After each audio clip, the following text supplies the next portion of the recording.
Science DJ.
Science DJ.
Hey guys, welcome back to my channel, Doc Lifestyle. Ayan guys, kinamagay pabalik na ako niyan. Yan yung aking mga daily routine sa Pinas.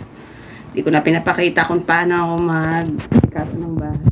Super busy sa Pinas guys. Kahit konting vacation lang, ang dami mong gagawin talaga. Iba talaga yung papel ng nanay.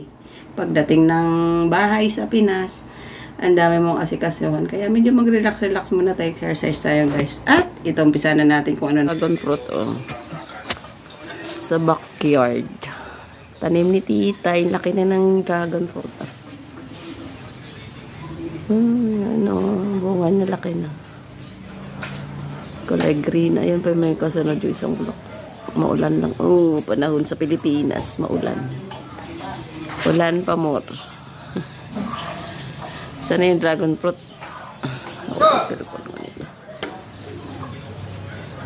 Ang tanim niya, pinapadikit niya lang sa pomelo.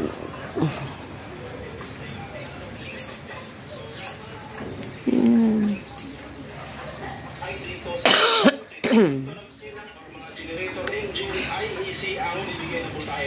Dragon fruit. Nay. Nagka-video ako.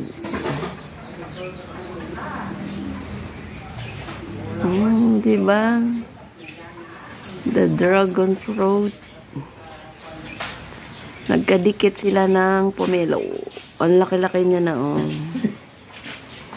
Diba? Ang laki. Yan. Mataas yan, guys. Kaso lang nakapokus. Diba? Guys, ayan. Kakain tayo ng mangga tsaka santol.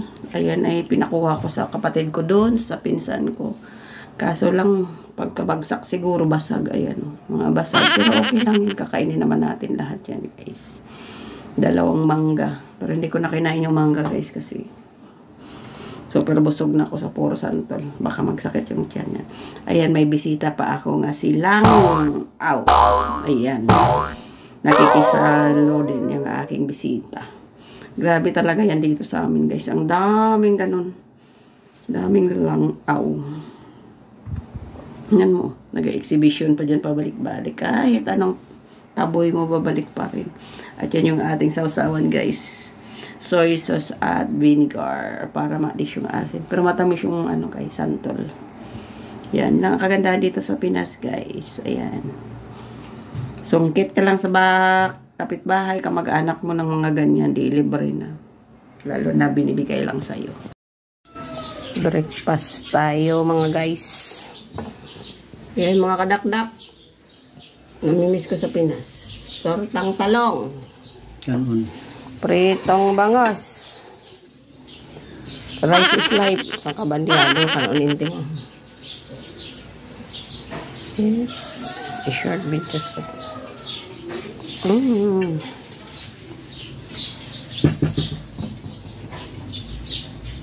Buhay Pinas. Sa rice cooker nga kano. Ay mag 1 minute. Lahat ka dyan sa minutos. 1 minute mo lang. Kapi. Dito kami sa terrace kumain guys. Kasi super init sa Pinas. Maaga pa lang. Basa na yung iyong harapan. Na mukha. Oops, bye! Guys, buhay sa Pinas. Pagkatapos ng breakfast, magre-ready na naman ng lunch, di ba? Ganon ang buhay doon. Mamimili tayo ng alugbati, guys, at yan ang ating gugulayin. Yan.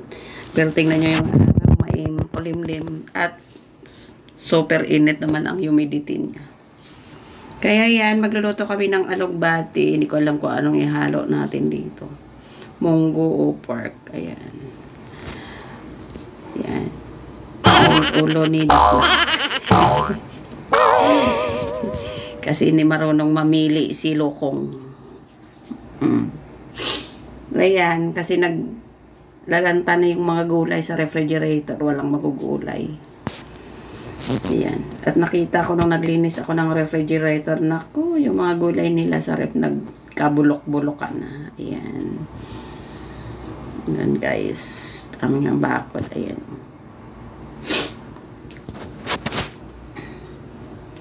Ano masarap dito guys sa alugbati. Nag-iisip ako yung laswa lang tulad sa amin. Lalagyan mo siya ng konting hipon, talong, kalabasa, tapos okra. Wow. Diba ang sarap? Yan, habang namimili ito si Bochikoy.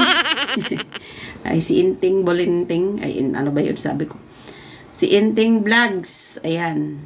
Please subscribe for him guys. Inting 63 vlog. Ayan. Nangungulikot yan ng electric pan. Kung ano-anong kinukuting-ting at binubuting-ting. Ayan. Yan o. Ang dami-dami pang gulay. Ano? Tingnan mo yung lagayan namin sa ref. Punong-puno ng gulay na nabubulok lang. Hindi ginugulay. Nakalingon pa kasi nakamurmuring ang wipe. Nakamurmuring si Mrs. kasi tingnan nyo na guys. Yung mga gulay na bubulok lang. Ayan, in-order ko kasi yan sa kaibigan ko habang nasa Hong Kong pa ako. Naku, nadatnan ko pa guys na sa refrigerator. Pabulok na yung mga vegetables na nila. Hindi man lang niluluto. Ayan, kaya gagawin natin ngayon is papilian natin at gugulayin natin yan guys. Ayan, starring si Bikoy. Ayan. Maghilo ka dyan, buting-ting. Shout out. Labas mo yung bungi mo dyan, oy. Joke. Yan. Hilo ka. Shout out ka. Yan. Pilian mo ng pilian yung alugbati na yan para may ulamin tayo at gulayin. Ganyan yung buhay pala nila. Order ka ng order sa Pinas ng mga gulay para sa kanila. Nako. Nabubulok sa loob ng refrigerator, hindi nagugulay. Kaya ngayon, papilian ko sa kanya para gugulayin natin guys. Diba? Napaka-healthy ng alugbati na yan, daming benefits makukuha. Pero minsan mga tamad kasi maggulay.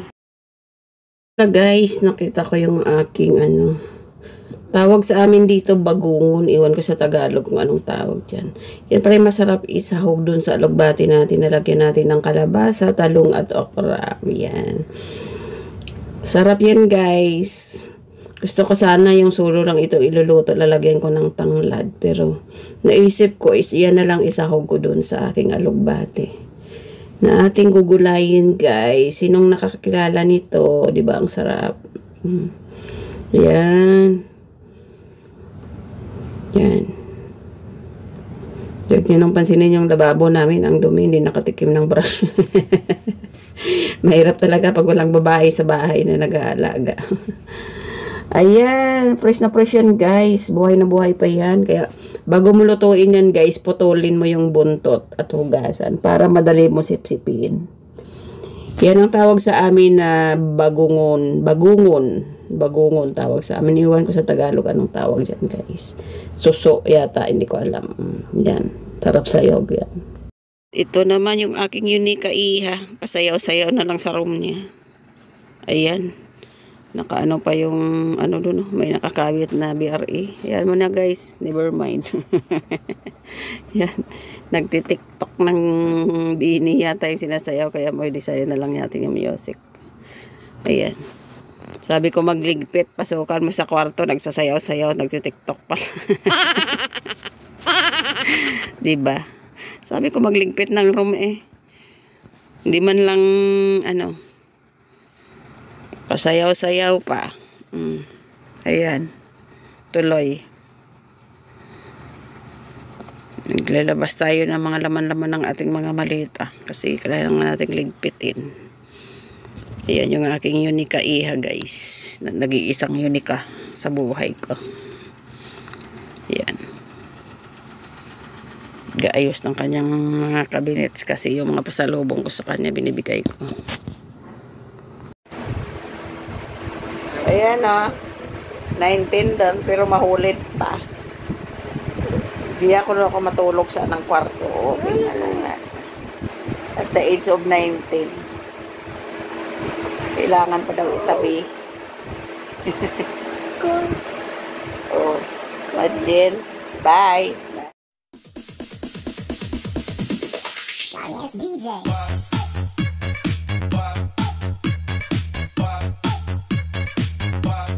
And guys, thank you for watching and thank you for support and love and support. Thank you. God bless us all. Bye.